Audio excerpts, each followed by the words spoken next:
एक ब्राह्मण जिसने 21 बार पृथ्वी को जीत लिया। क्या यह सिर्फ एक कथा है या इसके पीछे छिपी है एक गहरी सच्चाई? जब धर्म खतरे में था और सत्ता अहंकार में बदल चुकी थी, तब एक ऐसा अवतार हुआ जिसने संत की शांति और योद्धा की प्रचंडता दोनों को एक साथ जिया।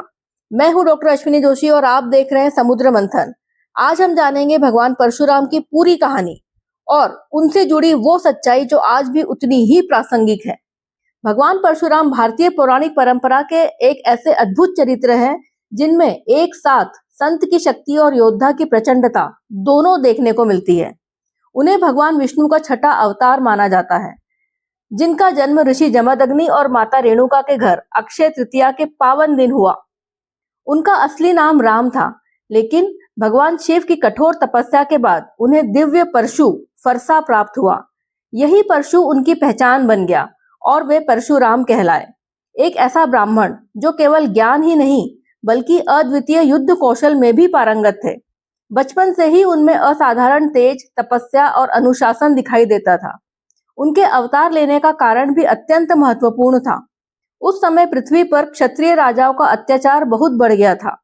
वे अपने बल और सत्ता के घमंड में धर्म का नाश कर रहे थे और ब्राह्मणों तथा साधुओं पर अत्याचार कर रहे थे। ऐसे समय में भगवान विष्णु ने परशुराम के रूप में अवतार लिया ताकि अधर्म का नाश हो, निर्दोषों की रक्षा हो और समाज में संतुलन तथा न्याय की पुनर्स्थापना हो सके। परशुराम के जीवन की सबसे प्रसिद्ध और प्रभावशाली कथा उनके क्रोध और न्याय की भावना से जुड़ी है। उस समय के अत्याचारी राजाओं में से एक था राजा कार्तवीर्य अर्जुन, जिसने अहंकार में आकर उनके पिता ऋषि जमदग्नि का अपमान किया और अंततः उनकी हत्या कर दी। यह घटना परशुराम के जीवन का निर्णायक मोड़ बन गई।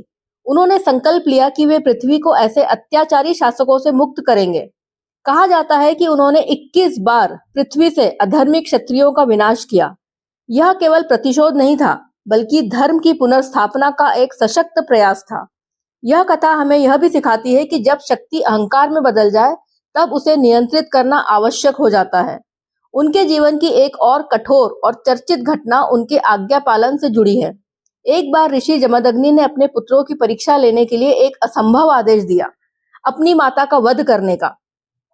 सभी भाइयों ने इस आदेश को मानने से इनकार कर दिया, लेकिन परशुराम ने बिना किसी प्रश्न के अपने पिता की आज्ञा का पालन किया। बाद में प्रसन्न होकर ऋषि जमदग्नि ने माता को पुनर्जीवित कर दिया और परशुराम को आशीर्वाद दिया। यह कथा आज्ञा पालन, त्याग और तपस्या की चरम सीमा को दर्शाती है। हालांकि आधुनिक दृष्टिकोण से यह हमें विवेक और नैतिक संतुलन के महत्व पर भी विचार करने के लिए प्रेरित करती है। रामायण काल में भी परशुराम का एक अत्यंत रोचक प्रसंग मिलता है। जब राम ने शिव धनुष को तोड़ दिया, तब परशुराम क्रोधित होकर वहां पहुंचे, क्योंकि वह धनुष उनके आराध्य भगवान शिव से जुड़ा हुआ था।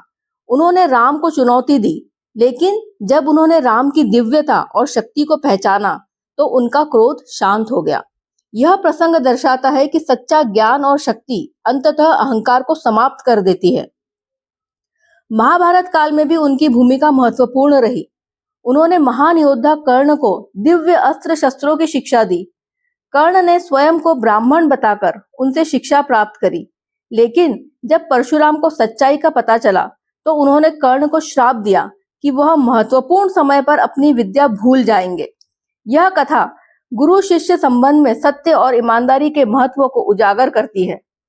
एक अन्य लोकप्रिय मान्यता के अनुसार परशुराम ने अपने परशु को समुद्र में फेंककर एक नई भूमि का निर्माण किया, जिसे आज हम केरल के रूप में जानते हैं। कहा जाता है कि जहां तक उनका फरसा गिरा, वहां तक समुद्र पीछे हट गया और नई भूमि प्रकट हुई। इस कारण उन्हें केरल का निर्माता भी माना जाता है। परशुराम को चिरंजीवी अर्थात अमर भी माना जाता है। यह विश्वास है कि वे आज भी जीवित है और समय समय पर धर्म की रक्षा के लिए प्रकट होते हैं। यह भी कहा जाता है कि भविष्य में जब भगवान विष्णु का कल्कि अवतार होगा, तब परशुराम ही उनके गुरु बनेंगे। इस प्रकार वे केवल एक युग तक सीमित नहीं हैं, बल्कि अनेक युगों तक उनकी उपस्थिति और प्रभाव बना रहता है। अंततः भगवान परशुराम का जीवन हमें कई गहरी शिक्षाएं देता है। वे सिखाते हैं कि शक्ति का उपयोग केवल रक्षा और न्याय के लिए ही होना चाहिए, न कि अहंकार और अत्याचार के लिए। उनका क्रोध हमें यह समझाता है कि यदि वह धर्म और सत्य के लिए हो, तो वह भी एक सकारात्मक शक्ति बन सकता है। लेकिन साथ ही उनका जीवन यह भी सिखाता है कि संतुलन और विवेक के बिना कोई भी शक्ति विनाशकारी हो सकती है। इस परशुराम जयंती पर हमें केवल उनकी पूजा ही नहीं, बल्कि उनके जीवन से सीख लेकर अपने भीतर भी धर्म, साहस और संयम का विकास करना चाहिए। क्योंकि सच्चा उत्सव तभी है जब हम उनके आदर्शों को अपने जीवन में उतार सके। परशुराम की कहानी सिर्फ अतीत की एक कथा नहीं है, ये एक आईना है जो हमें हमारा वर्तमान दिखाती है। जब जब शक्ति अहंकार में बदलती है और जब जब सत्य दबने लगता है, तब हर युग में एक परशुराम की जरूरत होती है।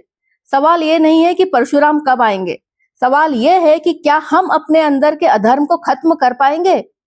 अगर आपको लगता है कि ये ज्ञान हर किसी तक पहुंचना चाहिए, तो इस वीडियो को शेयर जरूर करें।